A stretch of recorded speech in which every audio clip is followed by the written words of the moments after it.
Reed, what up, buddy? You want to work your team? I'll let you. Shout out to the Lost Boys. Y'all stay intact, all right? Peace right here in the building. REED-BBS. BBS. Well.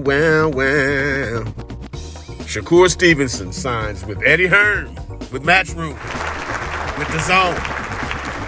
And I quote, "I am ready to start this next chapter of my career, and it begins on August 12th with Joe Cordina on the stacked Riyadh season card in Saudi Arabia.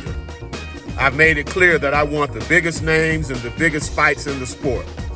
Bring on William Zepeda at the top of 2025, and I'm ready for anyone who is brave enough to step in the ring with me.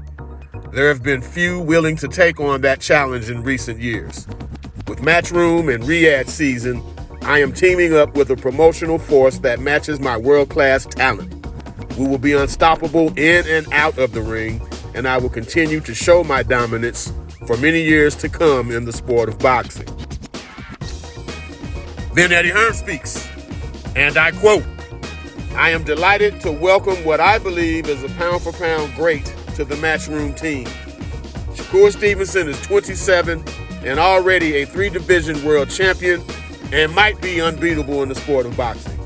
This young man should be a global superstar, and I believe with our machine behind him, he will land all the big fights and receive all the credit that he deserves.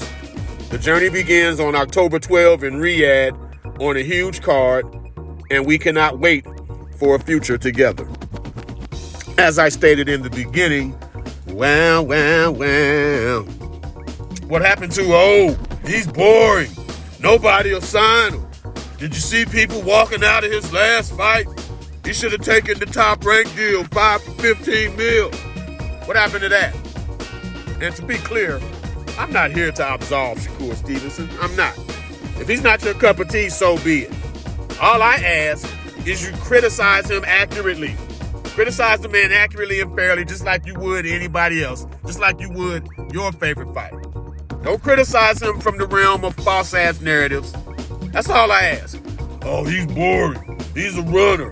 Nobody will sign him. People walked out on him.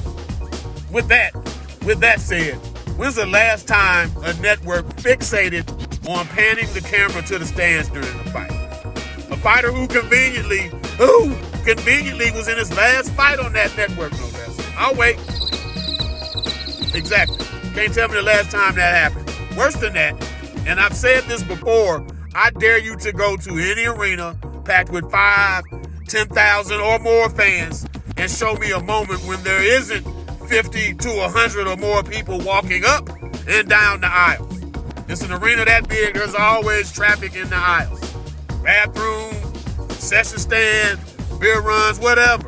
But let's leave logic out of the SHAKUR criticism, right? We're just going to leave the logic out of that. Because of the negative, boring reputation he's built, I predict that SHAKUR will be offensive-minded, henceforth, forthwith, and indubitably. Yes, offensive-minded, just like he was in his last fight against Harvard Union. SHAKUR made Artem stop trying to win. By the 3rd or 4th round of that fight, Artem stopped trying to win. SHAKUR did this without running, yet he still got called boring in the process. He got called boring by lazy-ass boxing fans, that is. And it's funny how no shade has been thrown Artem's way for his contribution to the fight being boring. I mean, it takes 2 to tango, right? Artem gets no shade for that fight being boring. Ditto for Edwin De Los Santos.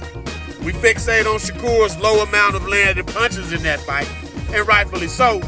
Yet we conveniently gloss over the fact De Los Santos landed even fewer shots than SHAKUR did. He landed fewer shots.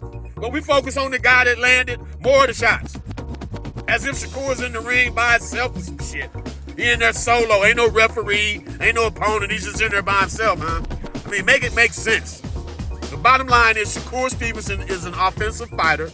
He just can't punch worth a damn. I mean, brother can't punch. Sorry, he just can't punch. It is what it is. But learn the difference.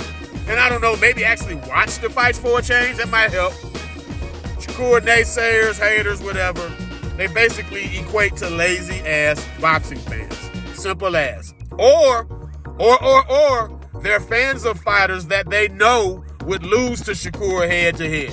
So the easiest way to diminish the true threat that Shakur presents is to pile on to the false ass, fake ass narrative. That's what's happening here. And bringing it all home, that's what makes this Eddie Hearn Matchroom DAZN signing epic news. This is epic news because now Shakur has a promoter who will actually promote his ass. Think of Bruce Ennis. First fight with Eddie Hearn against a backup 11th hour opponent. He sells out an arena in his hometown, a place PBC never once took Boots to fight. Boots didn't have one fucking fight in Philly under the PBC umbrella. That's shameful. That's shameful. But whatever, I digress. All during the build-up for the Boots Matchroom debut, Eddie Hearn took cameras into the neighborhood with Boots and shit to the point I couldn't tell if I was watching a Philly area music video, some Gilly the Kid or Jill Scott shit or The Roots, or edited scenes from a Creed movie. I couldn't even tell. Three-wheelers and shit. That's called promotion. That's called promotion. And with Eddie Hearn, with them deep Saudi pockets of His Excellency Turkey Allah Sheikh and the exquisite skill and talent of Shakur Stevenson, we're about to witness his career evolve to a higher level, y'all. He's about to go to a higher level, and you heard it here first. Shakur over everybody, bitches. Shakur over everybody.